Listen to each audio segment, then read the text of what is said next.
Baik, mari kita bersiap untuk menyimak materi pengantar dari narasumber kita, tanda-tanda sifat takabur dan bahayanya. Kepada Ustadz Sirajuddin Qasim LCM Hafizahullah, disilahkan yang hormat. Baik. Bismillahirrahmanirrahim. Assalamualaikum warahmatullahi wabarakatuh. Alhamdulillah, alhamdulillahi rabbil alamin. Wabihi nasta'inu ala umuri dunya waddin. Assalatu wassalamu ala asyrafil mursalin nabiyina wa qudwatina Muhammad wa ala alihi wa ashabihi ajmain. Amma ba'd. Para ikhwah dan akhwat sekalian, bapak-bapak dan ibu-ibu yang dirahmati Allah Subhanahu wa taala. Alhamdulillah, kita tidak pernah berhenti bersyukur memuji kepada Allah Subhanahu wa taala atas limpahan nikmat taufiknya kepada kita semua sehingga alhamdulillah kita sampai saat ini bisa terus beraktivitas beribadah yang mendekatkan diri kita kepadanya, memanfaatkan setiap nikmat yang Allah Subhanahu wa taala berikan agar berberkah ya dalam kebaikan. Seperti yang disebutkan tadi bahwa insya Allah kita akan membahas bersama tentang satu tema terkait penyakit hati, yaitu sifat takabur. Dan kita sebagai seorang muslim memang dianjurkan untuk selalu memberikan perhatian tentang persoalan ini. Karena setiap aktivitas kita, perbuatan kita, tingkah laku kita, tutur kata kita itu adalah cerminan dari hati kita. Ketika hati kita baik, maka itu akan mewarnai tutur kata kita, kemudian juga tingkah laku kita. Namun tidak sedikit orang yang tidak menyadari bahwa hatinya telah dirasuki penyakit-penyakit hati. Inilah yang jadi persoalan, karena sebagian dari penyakit-penyakit hati itu sangat halus. Hingga saking halusnya, satu contoh ya, Nabi kita SAW menyebutkan tentang penyakit ria. Ya, bahwa penyakit itu ahwa min dabibi an-namlati sauda, lebih halus daripada langkah-langkah semut hitam. Al-sahratus somma, di atas batu hitam, fil lailatul dhulma, di malam yang gelap gulita. Saking halusnya, saya kira tidak ada di antara kita yang pernah mendengar langkah-langkah semut hitam ya, apalagi di malam yang begitu gelap di atas batu hitam. Tapi Nabi memperumpamakan penyakit ria itu saking halusnya sampai bisa hadir dalam hati seseorang tanpa dia sadari. Karena sahabat pun mengatakan, ya Rasulullah, bagaimana kita berlepas diri? Karena kita tidak akan bisa selamat dari penyakit itu kalau begitu halusnya. Sehingga Nabi pun mengajarkan sebuah doa. Mungkin kita sudah hafalkan ini. A'udzubika minal syirka bika syai'an a'lamuhu wa astaghfiruka lima la. Oleh karenanya ada salah seorang sahabat bernama Hudzaifah bin Yaman, di mana beliau mengatakan, kana nasu yas'aluna Rasulullah sallallahu alaihi wasallam anil khair. Jika dahulu orang-orang bertanya kepada Nabi tentang persoalan yang baik-baik, untuk as'alhu anil syarr. Nah, justru saya bertanya tentang persoalan yang buruk. Maka kata ayyudrikani, khawatir sesuatu yang buruk itu telah menimpa aku. Artinya bahwa karena beliau khawatir jangan sampai penyakit-penyakit itu telah berrogot di hatinya misalnya. Atau keburukan itu telah dia lakukan tanpa dia ketahui bahwa itu adalah sesuatu yang buruk bagi dirinya. Dan kalau kita berbicara tentang keburukan, maka tidak ada yang lebih buruk dari keburukan hati seseorang. Oleh karenanya, kita harus membentengi hati kita. Karena ketika hati kita ini menjadi titik penilaian Allah Subhanahu wa taala, sebagaimana Nabi, innallaha la yanzuru ila suwarikum wa la ila amwalikum walakin yanzuru ila qulubikum malikum. Allah tidak menilai kita dari penampilan dan harta kita, tetapi yang Allah lihat adalah hati dan amalan kita. Sehingga malaikat dan syaitan ini akan terus berseteru ingin menguasai hati kita. Pasukan-pasukan mereka akan berusaha untuk menguasai hati, karena disitulah titik penilaian Allah Subhanahu. Nah, untuk bisa membentengi diri dari masukan syaitan, Maka kita harus mengenali di mana pintu-pintu syaitan dari hati kita. Ke pintu syaitan itu adalah sifat-sifat buruk itu. Seperti ria, ya, ingin dilihat, sum'ah, ingin didengar ketika melakukan suatu amalan, ya. Atau ujub, ya, takjub, bangga dengan amalannya. Termasuk juga mungkin penyakit iri hati, dengki, dan sifat takabur. Sifat takabur ini sangat berbahaya. Karenanya ini nih, coba kita bahas bersama tentang sifat takabur ini, bagaimana bahayanya dan bagaimana tanda-tandanya. Nah, sifat takabur ini, Bapak Ibu sekalian, adalah sifat yang sangat buruk karena seseorang meninggikan dirinya, baik di hadapan Allah ataupun di depan manusia, yang mengangkat dirinya setinggi-tingginya, merasa lebih baik dari yang lain. Ya. Eh, Kenapa sifatnya sangat buruk? Karena inilah sifat yang pertama kali dengannya Allah Subhanahu wa taala didurhakai. Ketika Allah Subhanahu wa taala memerintahkan para malaikat, ya, untuk bersujud, Allah katakan wa idh qulna lil malaikati isjudu li Adam fasajadu. Ya, lalu para malaikat ini bersujud ketika diperintahkan untuk bersujud kepada Nabi Adam alaihissalam. Illa iblis, kecuali iblis. Aba wastakbar, dia menolak dan takabur, karena minal kafirin. Lalu kemudian Allah berkata kepadanya di ayat yang lain, berkata kepada iblis, qala ma mana'aka alla tasjuda idh amartuk. Apa yang menghalangimu, wahai iblis, untuk bersujud ketika aku perintahkan? Qala, dia berkata, ana khairum minhu. Saya lebih baik dari dia, pada Nabi Adam. Khalaqtani min nar wa khalaqtahu min tin. Aku engkau ciptakan dari api dan dia engkau ciptakan dari tanah. Maka dengan pembangkangan itu, ketakaburannya, Allah Subhanahu wa taala mengatakan, qala fahbit minha. Keluar, keluar dari surga. Wa ma yakunu laka an tatakabbara fiha. Ada tidak dibenarkan ini, baginya untuk takabur di dalam surga. Fakhruj innaka minas sawirin. Keluarlah, sesungguhnya engkau termasuk di antara makhluk yang dihinakan. Ya. Di ayat yang lain, Allah Subhanahu wa taala katakan pada iblis, ya, qala ya iblis ma mana'aka an tasjuda lima khalaqtu biyadayya. Apa yang menghalangimu untuk bersujud kepada makhluk yang aku ciptakan? Ya.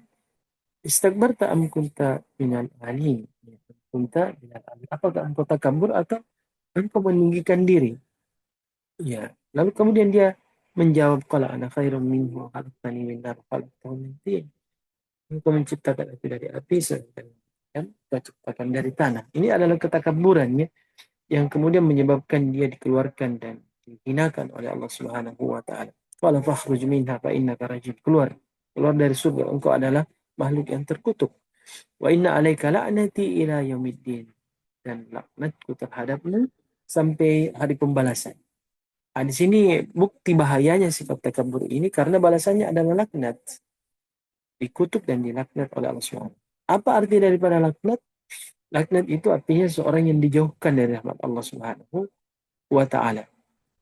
Jadi ada syubhat, ada yang mengatakan bahwa sebenarnya iblis itu bukan takabur tapi ingin memurnikan tauhidnya kepada Allah sehingga dia tidak mau bersujud kepada selain Allah. Nah, ayat ini menjawab sebenarnya bahwa seandainya itu niatnya, maka mana mungkin Allah mengusirnya dari surga dan melaknatnya. Iya.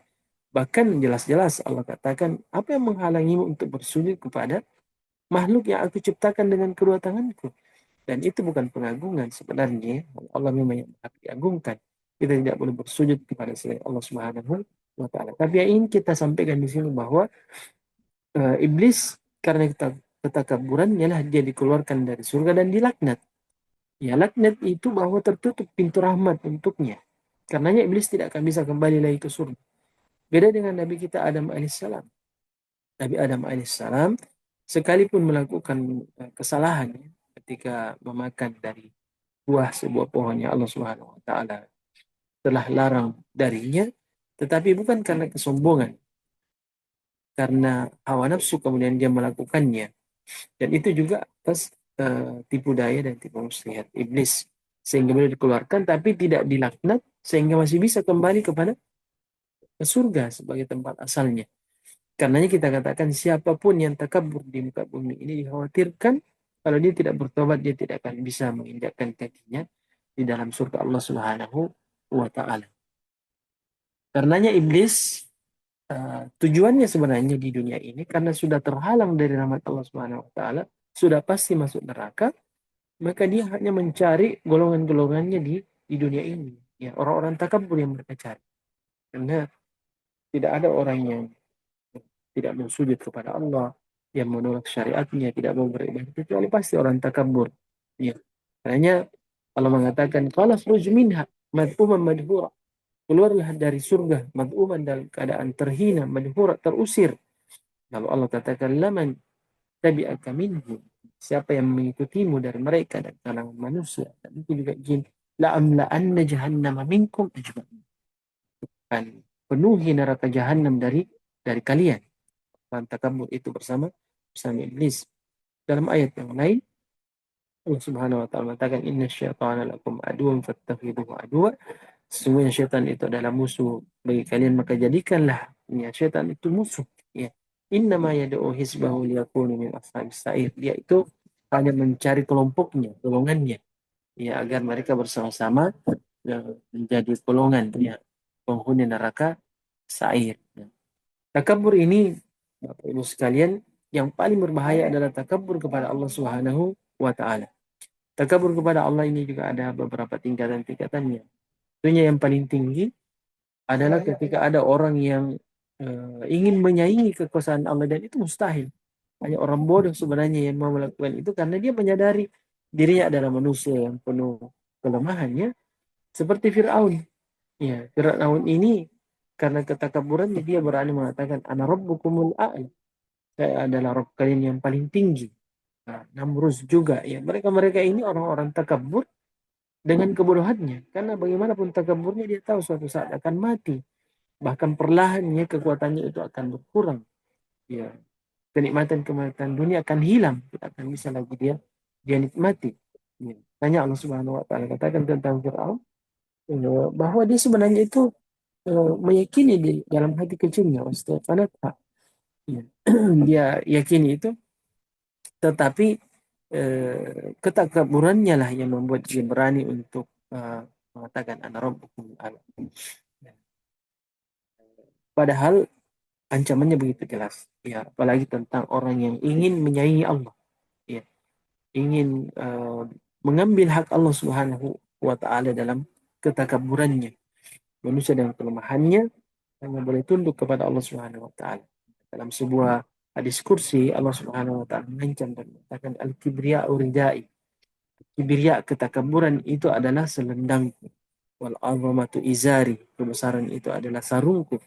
Faman naza'ani wahidan minhum, kalau ada orang yang berusaha merebutnya, ya, salah satu dari keduanya itu kadzabtuhu fil, maka kalau ada yang ingin merebut salah satu dari dua itu dariku, maka aku akan campakkan dia ke dalam neraka. Alhamdulillah. Karenanya Bapak Ibu sekalian, tidak ada orang takabur. Yang kedua adalah orang yang takabur karena tidak mau beribadah kepada Allah, tidak mau tunduk kepada syariat Allah Subhanahu wa taala. Jadi kalau yang tadi ingin menyaingi Allah dalam kekuasaannya, ketakaburannya, maka yang kedua ada orang yang mungkin dia tidak sampaikan itu, tidak mengatakan bahwa dia punya kelebihan, tetapi dia tidak mau tunduk kepada syariat Allah dan itu sama saja takabur kepada syariat Allah yang sebenarnya mereka dengan fitrahnya meyakini bahwa mereka itu adalah makhluk, ya makhluk Allah Subhanahu wa taala dan apapun yang mereka rasakan pada dirinya, pada kehidupannya itu tidak terlepas dari karunia Allah Subhanahu wa taala. Tetapi dia tidak mau tunduk. Nah, orang yang seperti ini adalah orang yang takabur dan juga sangat berbahaya, dikhawatirkan tidak akan bisa masuk ke dalam surga Allah Subhanahu wa taala. Allah sudah mengatakan ud'uni astajib lakum. Mintalah kalian, doalah kalian, maka aku akan penuhi permintaan kalian. Tetapi justru mereka tidak mau. Ya, inilah buktinya bahwa dia takabur. Ya, dia hanya mengandalkan dirinya dengan kelemahannya itu seakan-akan mampu untuk menjalani kehidupan ini. Ya, dan segala sesuatu yang didapatnya itu adalah hasil usahanya dan kekuatannya. Ya, padahal Allah sudah katakan minta. Iya, aku akan berikan. Maka Allah katakan, innal ladzina yastakbiruna an ibadati, sesungguhnya orang-orang yang takabur an ibadati, dari beribadah kepadaku, ya, dan sekalipun kata ibadah di sini artinya berdoa, tetapi tidak ada ibadah kecuali dalamnya mengandung makna meminta dan berdoa kepada Allah Subhanahu wa Ta'ala. Allah katakan, saya sayadkhuluna jahannam pada akhirin, mereka akan masuk ke dalam neraka dalam keadaan hina dina. Ya billah. Juga dalam ayat yang mungkin sudah pernah kita dengarkan, ya, tentang orang yang di dunia takabur, tidak mau bersujud kepada Allah, maka di akhirat dihinakan. Ya, khasyatan absaruhum, ketika diperintahkan bersujud, orang-orang semua bersujud, dan itu pemuliaan. Sujud kemuliaan, karena ada orang yang tidak bisa bersujud ketika sudah mau bersujud di akhirat. Di dunia dia punya pilihan antara mau bersujud atau tidak, sekalipun mendengarkan panggilan Allah. Tapi nanti di akhirat ada orang yang sudah mau bersujud karena tidak punya pilihan lain. Di hadapannya hanya ada pintu surga dan pintu neraka. Tapi pada saat itu dia tidak bisa bersujud. Akhirnya dia menundukkan saja pandangannya, tarhaquhum billah, demi kehinaan. Kenapa demikian? Waqad kanu yud'auna ila sujud wa hum salimun. Mereka diperintahkan untuk bersujud tapi tidak mau bersujud, padahal mereka dalam keadaan sehat walafiat. Maka di dunia takabur, di akhirat dia dihinakan oleh Allah Subhanahu wa taala. Yang ketiga adalah orang yang takabur karena merasa bahwa ibadahnya itu sudah cukup, bahkan sudah banyak, ya, sehingga merasa bahwa sudah berhak mendapatkan balasan yang setimpal dari Allah Subhanahu wa taala. Ini juga adalah tanda-tanda ketakaburan. Ya, kenapa demikian? Karena siapapun yang punya akal, ya, pasti menyadari bahwa apa yang Allah berikan itu tidak akan pernah sebanding ibadah kita dengannya. Ya, ketundukan kita, ibadah kita tidak akan pernah sebanding. Nikmat yang ada dalam diri kita, terutama nikmat iman, hidayah. Ya, ini nikmat yang paling besar, soal nikmat hidayah. Ya, kenapa? Karena nikmat iman ini, Bapak Ibu sekalian, nikmat di mana inilah yang akan menghadirkan ketentraman hidup. Inilah yang akan menjadi cahaya dalam kehidupan kita, sehingga kita bisa menghadapi segala bentuk ujian, musibah, ya. Kita bisa ringan dalam menunaikan ibadah, ya, perintah Allah Subhanahu wa taala, dan kita juga mampu meninggalkan maksiat. Kalau bukan karena iman, kita tidak akan bisa. Dan iman ini adalah penentu apakah seseorang akan kekal di surga atau di neraka. Kalau dia beriman, maka dia akan kembali ke dalam surga, sekalipun mungkin dia diazab, ya, sebelumnya. Atau bahkan mungkin karena kasih sayang Allah, dia akan masuk surga tanpa dihisap karena keimanannya. Ya, adapun orang yang tidak beriman, maka sudah pasti dia akan kekal di dalam neraka. Waliyadzubillah. Ini baru nikmat iman. Ada satu faedah yang kami dengar beberapa hari yang lalu tentang kenapa ditemukan dalam beberapa ayat dalam Al-Quran tentang perintah untuk memurnikan akidah. Kemudian setelah itu Allah selalu mengatakan wastaghfir lidzambik. Ya, minta ampunlah. Ya, fa'lam annahu la ilaha illallah wastaghfir lidzambik. Fa'lam, maka ketahuilah bahwa tidak ada ilah kecuali Allah Subhanahu wa taala yang disembah. Ini isyarat bahwa kita seorang muslim dalam kehidupan kita di dunia ini adalah tujuannya bagaimana memurnikan akidah kita. Jangan sampai ada noda-noda kesyirikan, khurafat yang mengurangi kemurnian akidah kita. Karena ini penentu. Ya, orang bisa kekal di neraka karena persoalan iman, dan dia bisa, ya, bahkan masuk surga tanpa hisab karena iman. Ya, diampuni dosanya, ya, tanpa diketahui apa sebabnya juga karena iman. Tapi karena kita ini punya syahwat, hawa nafsu dalam kehidupan dunia kita sering terjatuh dalam dosa dan maksiat. Iya. Sehingga kalau dosa-dosa ini tidak diampuni, maka kita, ya, tahta masyiatillah. Ya, kalau dosa besar, maka ini tergantung kehendak Allah. Kalau Allah ingin, maka Allah akan mengampuni kita. Kalau tidak, kita akan diazab. Kemudian setelah dosa-dosa kita itu terhapus karena azab itu, kemudian kita masuk ke surga. Waliyadzubillah. Kita semua tidak akan pernah membayangkan kita menginjakkan kaki di neraka. Kemudian meskipun setelah itu masuk surga. Waliyadzubillah, nasallallahu alaihi wal afiyah. Tetapi Allah kemudian mensyariatkan kita untuk bertobat dan beristighfar agar dosa-dosa itu bisa Allah gugurkan, kemudian kita bisa masuk surga, ya, tanpa harus sehingga di tempat yang waliyadzubillah kita tidak pernah bahkan membayangkannya pun kita khawatir. Wallahu musta'an. Ya, jadi ini baru satu nikmat. Ya. Sekalipun inilah inti daripada nikmat yang Allah berikan. Belum lagi nikmat-nikmat yang lain pada diri kita, pada rezeki yang Allah berikan, kemudahan-kemudahan yang Allah hadirkan dalam segala usaha-usaha kita. Nah, itu semua subhanallah, ini kalau kita hitung-hitung, maka apapun yang kita lakukan dari bentuk ibadah tidak akan pernah sepadan. Karena kita hanya pantas untuk beristighfar. Nah, Allah Subhanahu wa taala mengatakan tentang persoalan ini, wala tamnun tastakbir. Janganlah kalian memberi sedekah atau beramal soleh lainnya, kemudian Anda merasa bahwa itu sudah banyak, ya, sehingga sudah merasa pantas untuk mendapatkan kasih sayang Allah Subhanahu wa taala, sudah pantas untuk diampuni dosa-dosanya, sudah pantas untuk dibalas dengan surga. Jangan pernah. Karena kita ini dalam melakukan ketaatan dan ibadah, kita sangat menyadari banyak sekali kekurangan di dalamnya. Tidak ada yang sempurna bahkan. Karenanya Allah Subhanahu wa taala mensyariatkan kepada kita terus beristighfar. Meskipun kita baru saja melakukan ibadah, baru saja selesai salat, kita diperintahkan untuk beristighfar, ya. Mengawali apa namanya aktivitas kita setelah salat dengan langsung beristighfar. Bahkan setelah berjihad, ya, setelah Allah Subhanahu wa taala mengaruniakan misalnya dahulu Fathu Makkah kepada Nabi dan para sahabatnya, justru diperintahkan untuk beristighfar. Dan demikian itu karena kita ini dalam memberikan perintah Allah banyak sekali kekurangan-kekurangan yang kita lakukan. Tidak ada yang sempurna. Allah musta'an. Ya. Kemudian juga di akhirat. Gimana dengan di akhirat? Lebih luar biasa lagi.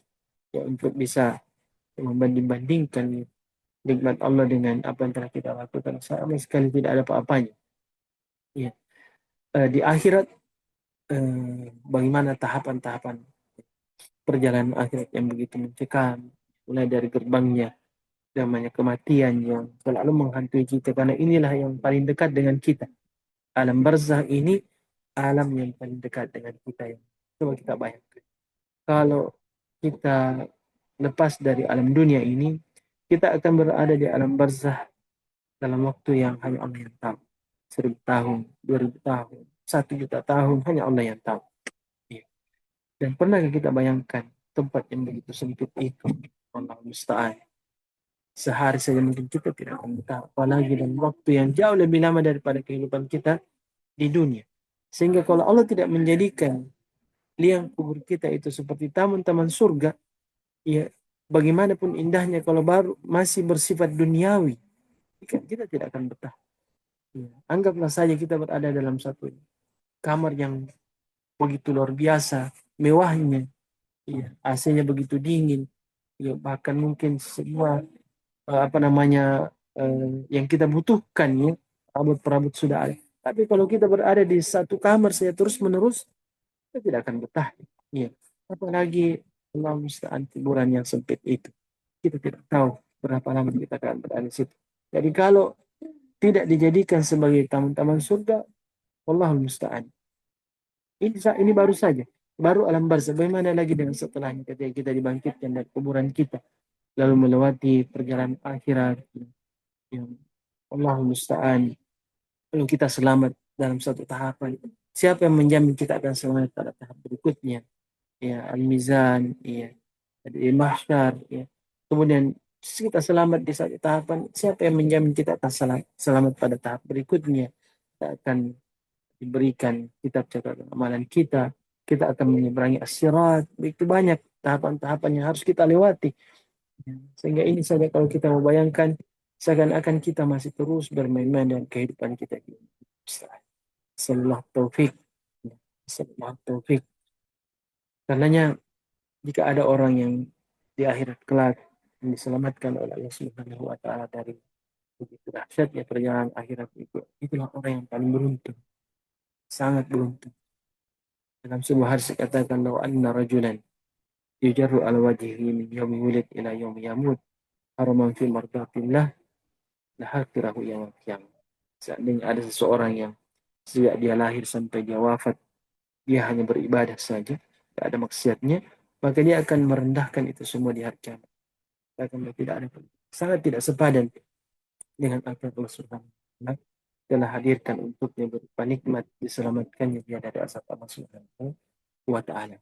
Jadi inilah semua tanda-tanda orang yang takabur kepada Allah Subhanahu wa taala ketika tidak mau tunduk kepada syariatnya. Dan banyak lagi tanda-tanda yang lainnya seperti orang yang tidak mau belajar agama itu bagian daripada ketakaburan sebenarnya.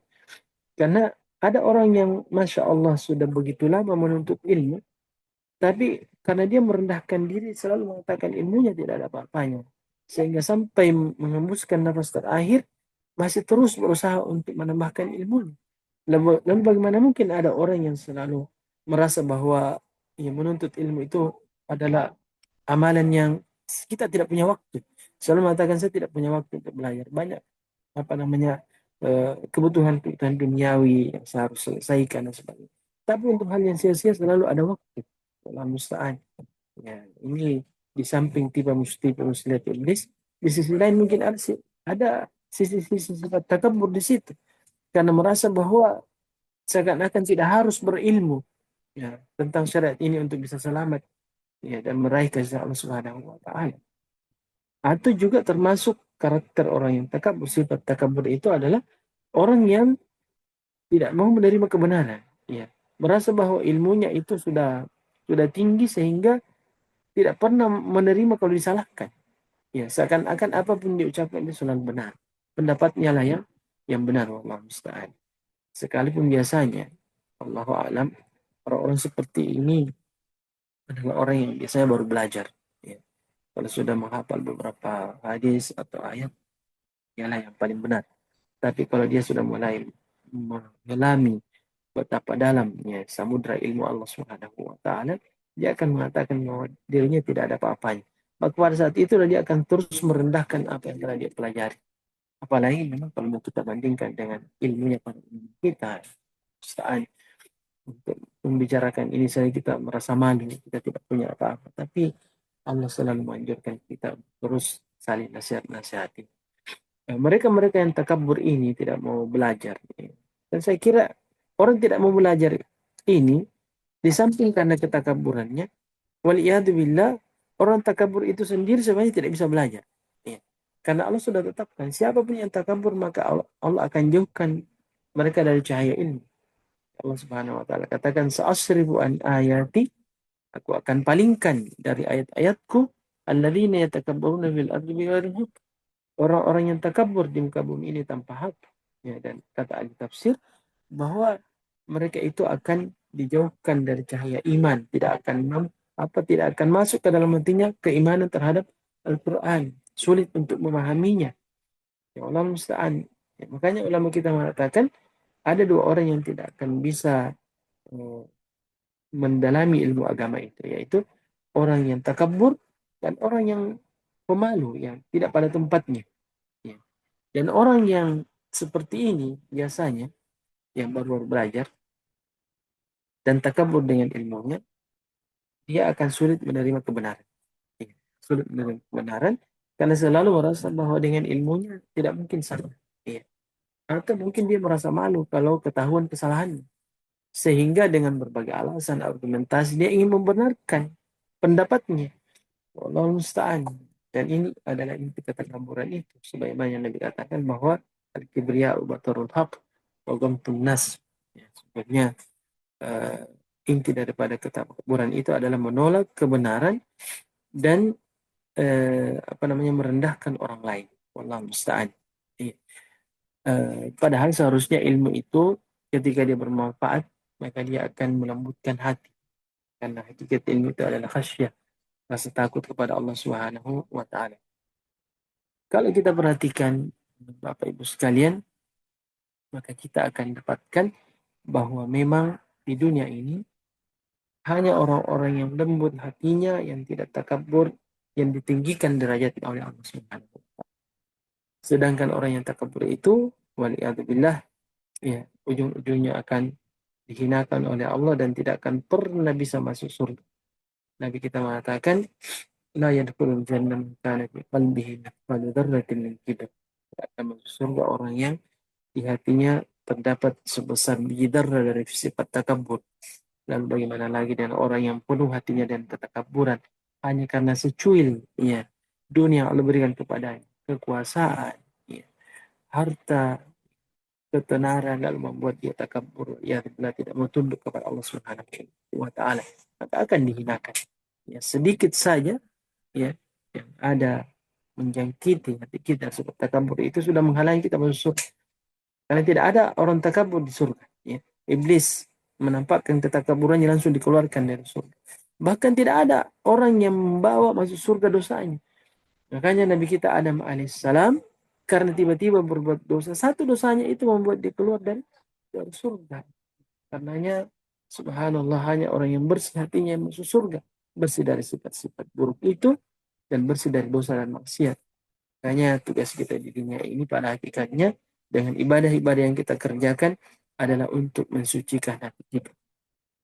Ini bisa kita juga pahami dari doa Nabi kita Adam, Nabi Ibrahim alaihissalam ketika mengatakan wala tuhzini yawmal ba'tsun yawma la yanfa'u malu wala banun illa man atallaha biqalbin salim. Allahumma ya Allah, janganlah engkau hendakan saya ketika di hari engkau membangkitkan seluruh manusia, hari ketika tidak bermanfaat lagi harta dan juga anak-anak, kecuali yang datang menghadap kepadamu membangun hatinya yang selamat dengan hati yang selamat. Di dunia ini, Bapak Ibu sekalian, yang dimuliakan oleh Subhanahu wa taala bukanlah orang yang kuat ya karena fisiknya, bukan orang yang dunianya besar, tetapi orang yang lembut hatinya, yang tidak takabur, yang penuh kasih sayang kepada sesama. Laisa syadidul bisur'ah. Karena bukanlah orang yang kuat itu ketika dia mampu mengalahkan saudaranya bergulat. Ketika dia berkelahi, dia kuat. Bukan. Syadidul man yamliku nafsahu dan qadab. Tapi yang kuat itu yang bisa selalu menahan diri emosinya ketika dia marah. Dan ini ya billah, sifat-sifat seperti ini kalau dia menjadi watak seseorang maka akan menimbulkan banyak masalah, termasuk masalah keluarga.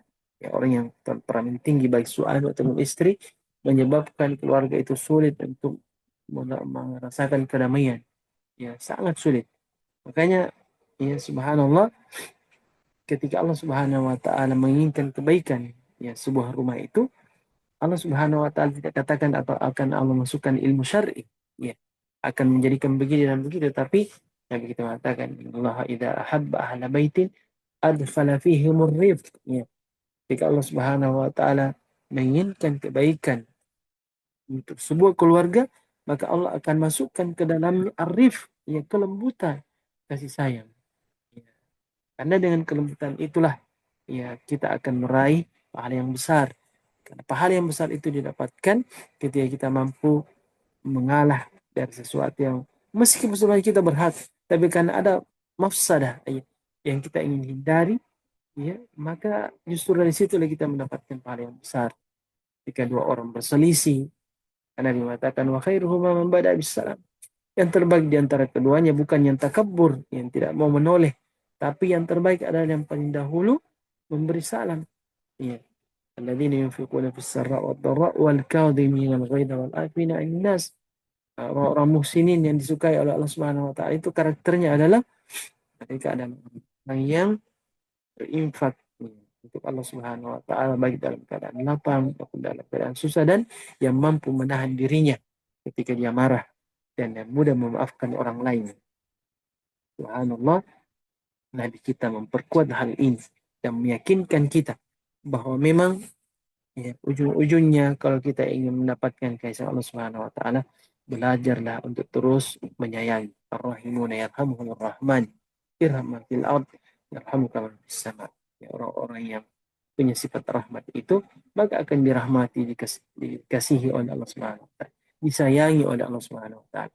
Maka sayangi, kasihilah orang yang ada di muka bumi ini, maka yang ada di langit akan mengasihi.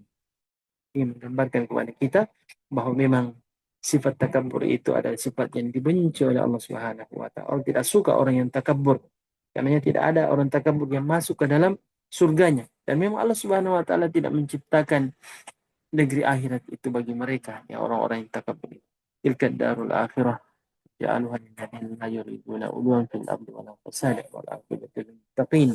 Itulah negeri akhirat kata Allah Subhanahu wa taala yang kami ciptakan, kami jadikan ya bukan untuk orang-orang yang takabur di dunia, melainkan sifat takabur dan kerusakan, dan akibat yang baik itu hanya bagi orang-orang yang bertakwa. Karena nanti di akhirat 99 kasih Allah Subhanahu wa taala yang Allah simpan khusus bagi hamba-hambanya yang bertakwa.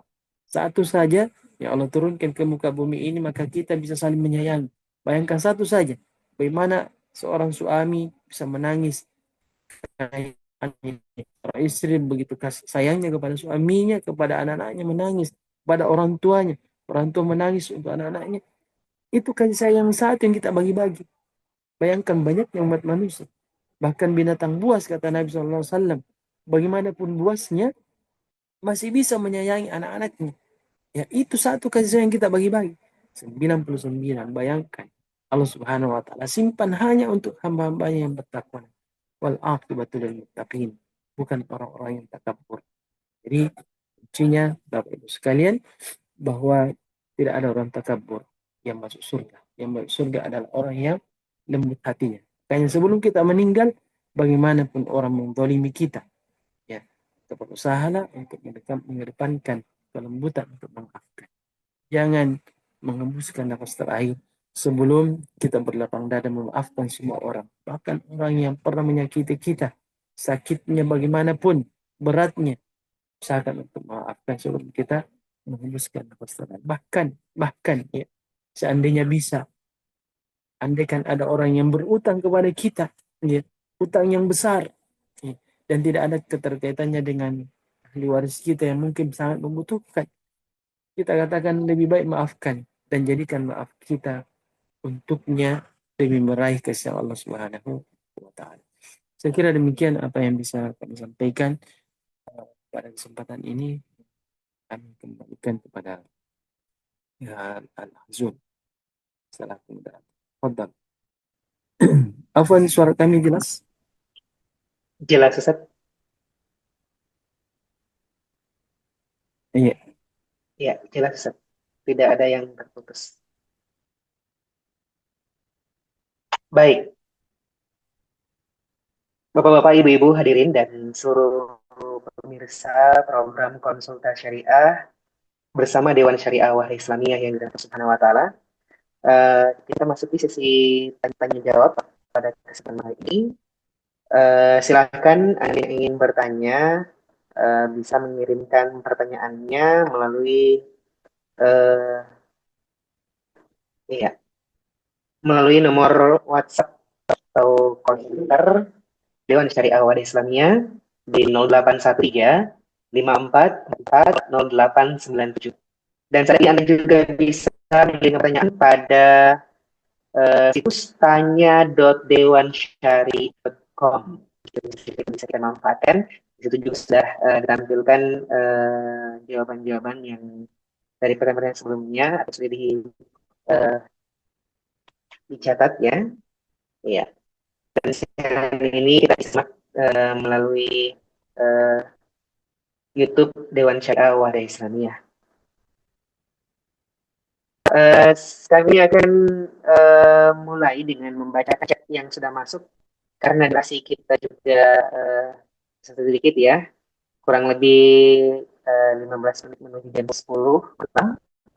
Maka pertanyaan-pertanyaan yang kita dahulukan adalah pertanyaan yang sudah uh, ada di kolom chat. Iya, kita konfirmasi ke Ustadz kita dulu. Ustadz untuk pertanyaan langsung atau pertanyaan yang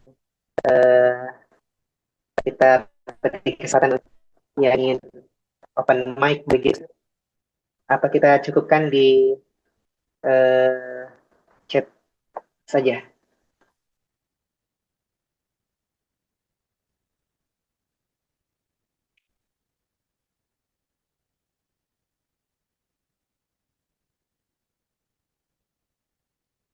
Baik.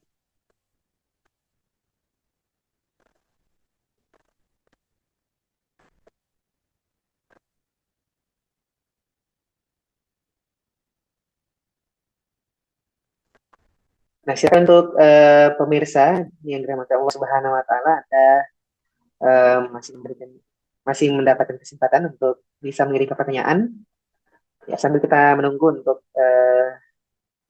teknis dari pusat kita, sepertinya ada kendala teknis di gadget berikutnya. Baik, sudah kembali. Baik, Ustaz, kita ke pertanyaan yang sudah masuk terlebih dahulu, Ustaz.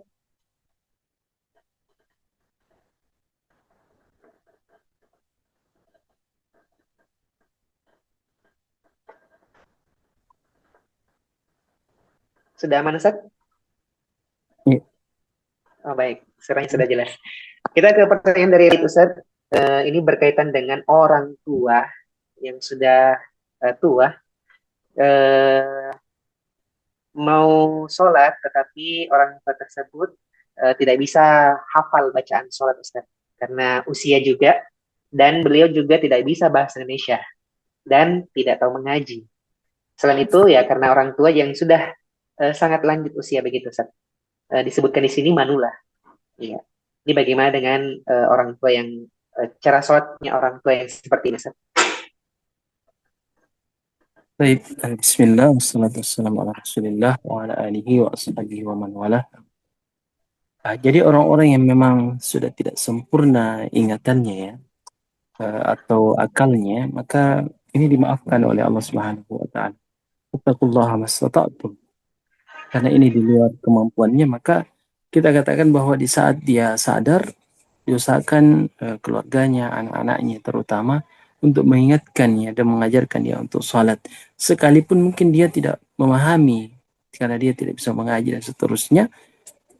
Ini kalau misalnya dia masuk Islam di saat seperti itu mungkin sempat sadar kemudian dia masuk Islam setelah itu tiba-tiba hilang ingatannya, maka semoga dengan syahadatnya itu ya, dengan akidahnya yang mulai dia murnikan pada Allah Subhanahu wa taala, ini sudah modal utama sebenarnya. Dan tetap diusahakan bahwa di saat dia sadar diingatkan ketika masuk waktu salat, diingatkan, diajari. Meskipun dia belum bisa membaca apa-apa, sekalipun hanya dengan gerakan, ya, sambil diajari, ya, sambil diajari. Tapi kalau misalnya hilang ingatan lagi, sudah tidak betul-betul sudah tidak harapan ya, maka itu insya Allah dimaafkan. Ya. Rufi al-qalmu an thalath. Allah Subhanahu wa taala tidak mencatat lagi sebagai dosa bagi tiga kondisi seseorang. Seperti orang yang belum balik ya, sampai dia balik, orang yang tidur sampai dia terbangun, dan orang gila sampai dia dia sadar. Ya, jadi orang seperti ini insya Allah dimaafkan oleh Allah Subhanahu wa taala. Wallahu taala alam. Baik, terima kasih, Ustaz. Eh, jadi, memperjelas, Ustaz, misalnya kalau untuk orang tua yang seperti ini, kita tetap ingatkan dan arahkan untuk sholat, bagaimanapun mungkin kondisinya mau duduk, tidur, atau seperti apa. Eh, Adapun bacaannya juga dituntut, kalaupun memang lupa lagi, minimal dia melaksanakan sholat begitu saja. Iya betul. Jadi diupayakan anak-anaknya itu menuntunnya sebisa mungkin. Ya, dari anggaplah itu bahwa salah satu pintu pahala yang luar biasa ya berbakti pada orang tua apalagi di masa-masa tua seperti itu. Subhanallah, ini salah satu pintu surga kita. Jangan sampai terlepas ya begitu saja. Jadi kalau misalnya dia lagi sadar, ajari ya. Sekalipun hanya membaca Al-Fatihah, diajarkan makna-maknanya. Kalau dia tidak bisa lagi belajar, misalkan tidak bisa mengucapkan bahasa Arab, paling tidak maknanya, terjemahannya, bahwa Allah Subhanahu wa taala itu punya sifat ini dan ini. Kita berpersangka baik kepada Allah Subhanahu wa taala sebelum kita wafat, dan yang paling utama adalah bagaimana membersihkan hatinya ya dari kesyirikan, kesyirikan yang mungkin masih ada bekas-bekasnya ketika dia masih kufur. Wallahu a'lam. Baik, kita lanjut ke pertanyaan berikutnya, Ustaz.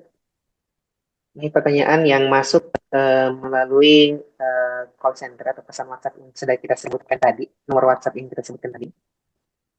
Ada yang Ustaz, ini bertanya tentang fidyah, Ustaz. Apakah penyaluran fidyah yang diamanahkan kepada lembaga zakat dalam bentuk dana itu bisa disalurkan dalam bentuk beras kepada fakir miskin? Ataukah memang harus dalam bentuk makanan, Ustaz? Yang dimaksudkan makanan ini makanan jadi gitu. Iya, fidyah ini bagi orang yang tidak sempat puasa ya. Ya. Jadi fidyah itu sebenarnya dibayarkan di bulan Ramadan. Ya, misalnya bisa terutama di akhir Ramadan ya, karena kita menghitung berapa kali kita meninggalkan puasa Ramadan. Bisa setiap hari, misalnya hari ini kita tidak puasa karena mungkin sudah tidak mampu untuk puasa. Ya. orang yang sakit, misalnya sakitnya sudah sulit untuk diharapkan kesembuhannya, maka wajib baginya untuk membayar fidyah. Dan yang paling bagus adalah setiap hari. Misalnya dia memberi buka puasa orang miskin ya, fakir miskin sampai dia kenyang ya. Nah, itu lebih bagus ya. Dibuatkan satu makanan sudah ada nasinya, sudah ada lauknya, sudah lengkap. Itu yang paling bagus karena bisa langsung dinikmati.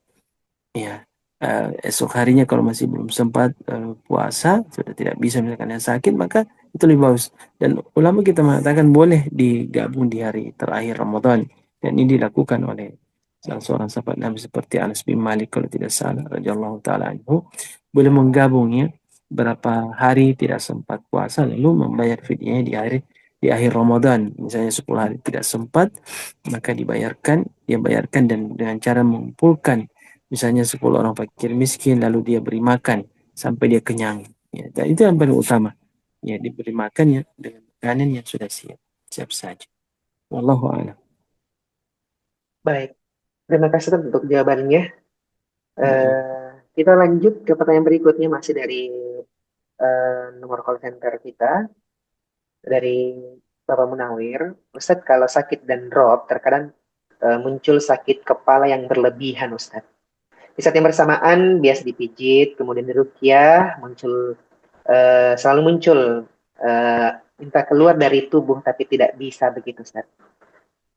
Beliau berlepas diri dari kondisinya dan juga telah berlepas diri dari semua keyakinan keluarga yang berkaitan dengan adanya penjaga dalam diri atau yang hal-hal yang diberikan sejak kecil misalnya begitu Ustaz. Beliau semalam itu tidak tidur, dia gelisah, sakit kepala yang tidak tertahankan. Saat dirukyah eh, minta keluar, tapi katanya dibakar dari badik yang dipegang oleh saudaranya, yang masih meyakini akan benda-benda seperti itu, Ustaz. Sudah diminta sebenarnya, tapi dia tidak mau serahkan. Ini bagaimana sikap kami, Ustadz, ya, yang mengalami sakit seperti itu, sudah berlepas diri dari hal-hal yang keyakinan-keyakinan seperti itu, sudah diminta, Ustadz, untuk mengambil keris tersebut, tapi tidak diberikan, dan kami masih mengalami sakit kepala yang berulang. Ini mohon arahannya, Ustadz. Baik, ya. Ini pertanyaan yang penting yang untuk kita pahami semua bagaimana kita sikapi. Yang pertama yang harus kita tanamkan dalam diri kita bahwa apapun yang terjadi di muka bumi ini tidak terlepas dari takdir Allah Subhanahu wa taala. Bahkan sakit kita pun ya, kesembuhan kita itu semua sudah diatur Allah Subhanahu wa taala. Apapun sebabnya. Dan kita tidak boleh meyakini sebab-sebab yang sebenarnya termasuk persoalan gaib yang kita tidak tahu, bahkan kita menganggap bahwa sekarang tidak ada hubungannya ya. Sekarang kan tidak ada hubungannya ya, seperti tadi disebutkan ada kris dan seterusnya, kita katakan bahwa itu benda yang seharusnya memang tidak dikeramatkan ya. Ya, justru hal seperti ini tidak boleh kita yakini bahwa memiliki kekuatan dan seterusnya, tidak. Sakit kita ini apakah sakit kesurupan atau apa, kena sihir, tidak terlepas dari takdir Allah Subhanahu wa taala. Kita hanya dituntut untuk bisa menjalaninya dengan sukses sesuai dengan petunjuk syariat, dengan bersabar dan tidak mengambil jalan pintas yang tidak diperbolehkan oleh syariat. Ya, seperti menolak sihir dengan sihir, ya, atau dengan cara-cara yang lain yang memang tidak dibenarkan oleh syariat, dukun ya, dan sebagainya. Tidak boleh. Ini semua akan merusak akidah kita. Serahkan semuanya kepada Allah Subhanahu wa taala dengan banyak berdoa, dekatkan diri kepada Allah dengan ibadah semampu kita, dan yakinlah bahwa setiap sakit yang kita rasakan itu akan menggugurkan dosa-dosa kita. Ya, subhanallah. Minta kepada Allah. Karena kita lah yang paling dekat kepada Allah di saat kita diuji. Bukan orang lain. Makanya sebenarnya keliru juga kalau ada orang sakit tapi selalu minta didoakan. Itu boleh. Tetapi Anda yang sementara diuji oleh Allah, jangan lupa. Saat Anda diuji, berarti Allah sedang memberikan perhatiannya kepada Anda. Dan Allah sudah katakan dalam Al-Quran, Amma yujibul muttarra idha da'ahu wa yakshifus su'. Iya, apakah ada yang bisa yang menjawab doa orang yang berada dalam keadaan darurat, ya, dan bisa mengangkat ya, persoalan yang dia hadapi, keburukan yang menimpa kecuali Allah? Ya, tidak ada, hanya Allah Subhanahu wa taala. Jadi Anda yang sementara diuji itu yang paling dekat kepada Allah Subhanahu wa taala. Jangan berharap pada orang lain. Dan hal-hal yang dikatakan ini kristal, ini apalah semuanya, itu persoalan gaib. Kita tidak tahu. Iya. Hal-hal seperti ini kita tidak dituntut untuk kemudian meyakini dan seterusnya. Tidak. Kita hanya katakan bahwa ya Allah, ada nabi yang seluruh hidupnya mungkin sakit saya seperti Nabi Ayub, ya. Tapi karena keimanannya dan itu bukti cintanya Allah Subhanahu wa taala kepadanya sehingga mengangkat derajatnya. Para nabi karena keimanannya kuat, ya, maka mereka ini ujiannya juga besar. Dan jangan mengatakan bahwa orang yang terkena sihir itu imannya lemah. Tidak. Ya, karena Nabi juga terganggu dengan sihir. Nabi juga pernah diganggu dengan sihir. Ya, orang Yahudi pernah menyihir beliau. Ya, apakah itu menandakan bahwa imannya Nabi melemah? Tidak mungkin. Jadi intinya, Bapak Ibu sekalian, setiap sakit yang menimpa kita pada hakikatnya itu pasti ada kebaikannya, ada hikmahnya. Tinggal kita ini dituntut bagaimana menjalani sakit itu dengan cara yang tepat sesuai dengan syariat. Ya, bahkan ada orang yang sakit mungkin mengatakan bahwa ini bukan penyakit medis. Ya, kita katakan subhanallah. Justru pada saat itulah kita bertawakal kepada Allah Subhanahu wa taala. Ketika tidak ada lagi yang bisa kita harapkan di dunia ini, ya sebenarnya Allah ingin supaya kita menghadap ke atas langit. Jangan menghadap ke kiri dan ke kanan lagi. Ketika tidak ada lagi obat, dokter mengatakan sudah kami sudah putus asa. Sebenarnya Allah ingin supaya Anda terus menghadap ke atas langit. Betapa banyak orang yang sakit tidak menyadari dirinya bahwa sebenarnya Allah ingin supaya dia kembali kepada Allah Subhanahu wa taala, hatinya tertuju kepada Allah Subhanahu wa taala, bukan kepada selainnya. Ya, jamaah sekalian, ya, sakit kita ini Allah yang berikan, maka Allah juga yang akan mengangkatnya. Dan ketika tidak ada lagi obat yang bisa kita harapkan kecuali Allah, ingat, ya, ada seorang wanita, ya, wanita ini kata Ibnu Abbas, ya, apakah engkau boleh berkata kepada muridnya, apakah engkau ingin aku perlihatkan seorang wanita penghuni surga? Lalu sahabat mengatakan, ya, saya ingin. Maka Abdullah bin Abbas mengatakan itu. Wanita berkulit hitam yang datang kepada Nabi dan mengatakan, ya Rasulullah, ini usra, saya sakit. Ya, masru, ya. Mungkin mirip-mirip penyakit kesurupan itu. Wah, ini atakasyaf. Dia mengatakan, saya kalau sakit, biasanya tersingkap aurat saya. Padahal dia wanita berkulit hitam. Tidak dilirik mungkin oleh para laki-laki. Mungkin dia jelek. Subhanallah, Nabi mengatakan in syi'ti da'utullaha ayashfiak wa in syi'ti sabarti walakil jan. Jika engkau ingin, ya, saya bisa mendoakan. Kemudian Allah Subhanahu wa taala menyembuhkan karena doa Nabi mustajab. Ini sebuah pilihan yang luar biasa, ya. Saya bisa doakan kata Nabi dan kamu bisa sembuh. Ya, adakah yang meragukan apa yang diucapkan oleh Nabi? Ya, kalau kita mungkin langsung mengatakan ya Rasulullah doakanlah cepat, saya ingin sembuh. Tapi Nabi juga memberikan satu pilihan. In syi'ti sabarti walakil jan. Kamu juga bisa bersabar dan surga balasan. Wanita ini cerdas, ya, bahwa yang ada di hadapannya adalah seorang nabi yang kalau dia bersabar sudah pasti surga, tidak perlu diragukan. Dan itulah cita-cita seorang muslim pada hakikat. Tidak ada lagi di atas. Hidup di dunia ini sementara saja. Orang semua sakit diuji. Bukan kita sendiri yang diuji di luar sana. Banyak orang yang ujiannya lebih berat. Ya, di Palestina, di Sudan. Ya, waliyadzubillah. Nas'alullah ayu afina wa yahfadana min kulli makruh. Apa yang menimpa mereka itu jauh lebih dahsyat dari apa yang menimpa kita dan sakit-sakit seperti ini. Di sekitar kita masih ada orang-orang yang bisa kita harapkan. Maka subhanallah wanita itu mengatakan, idan asbir ya Rasulullah, saya bersabar.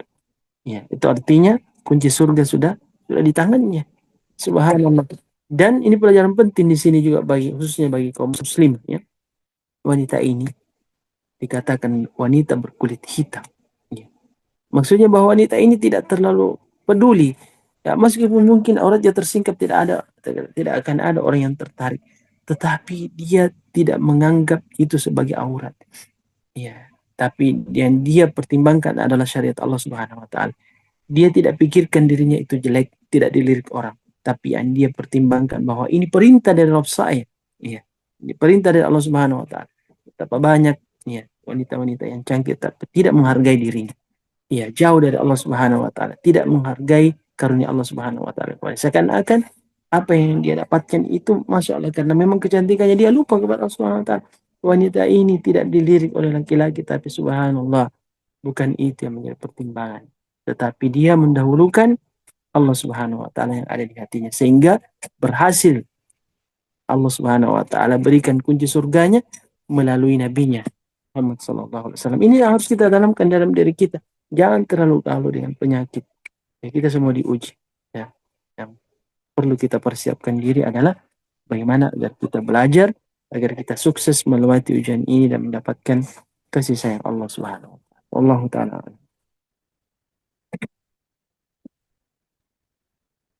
Baik, masih banyak pertanyaan yang sudah terkirim di kolom chat, Ustaz. Tapi kebersamaan kita sudah cukup 1 jam, sudah pukul 10 lebih Insya Allah. kita. Mungkin untuk pertanyaan-pertanyaan yang masuk ini nanti bisa di-save dan untuk penanya bisa menanyakan ulang ya pada program berikutnya atau acara kita yang berikutnya. Ya. Karena kita dibatasi waktu, maka cukup sekian untuk perjumpaan kita di kesempatan malam hari ini untuk program konsultasi syariah tema umum atau kontemporer bersama Dewan Syariah Wahda Islamiyah. Kepada narasumber kita eh, yang telah memberikan materinya pada kesempatan malam hari ini, Al-Ustaz Sirajuddin Qasim, LCMH Hafizahullah, kami ucapkan terima kasih banyak untuk waktu dan kesempatannya dan juga Iya. nasihat serta materinya. Jazakumullahu khairan, wabarakallahu fikum, dan semoga Ustaz tetap sehat, dijaga Allah dalam Amin. keberkahan usia, sehingga episode berikutnya kita bisa berjumpa kembali, Ustaz. Insya Allah. Bismillah. Insya Allah. Baik. Untuk pemirsa dan juga seluruh peserta program konsultasi syariah Dewan Syariah Wadah Islamiyah yang dirahmati Allah Subhanahu wa taala. Cukup sekian untuk perjumpaan kita. Jangan lewatkan untuk selalu bersama untuk kita bisa mengambil manfaat kebaikan, bertanya dan mendapatkan jawaban di program ini, program konsultasi syariah bersama Dewan Syariah Wahda Islamiyah setiap hari Senin sampai dengan Jumat jam 9 malam waktu Indonesia bagian tengah ya. Link link Zoom-nya bisa Anda dapatkan di grup ya. Jadi pastikan untuk bergabung join dalam grup Fawaid Dewan Syariah Wahda Islamiyah atau follow channel WhatsApp-nya. Channel WhatsApp Dewan Syariah Wahda Islamiyah dan juga di akun-akun sosmed Dewan Syariah Wahda Islamiyah, baik itu Facebook, Instagram, dan juga channel YouTube Dewan Syariah Wahda Islamiyah. Dan kita agendakan untuk selalu mengikuti kegiatan ini setiap Senin dengan Jumat jam 9 malam waktu Indonesia bagian tengah. Demikian, semoga apa yang kita ikuti bermanfaat dan juga memberikan keberkahan. Kami mengucapkan terima kasih banyak. Jazakumullah khairan. Wabarakatuh atas segala atensi dan partisipasinya. Mohon maaf atas kekurangan. Kita tutup dengan doa kafaratul majelis. Subhanallah hamdika asyhadu an la ilaha illa anta astaghfiruka wa atubu ilaik. Assalamualaikum warahmatullahi wabarakatuh.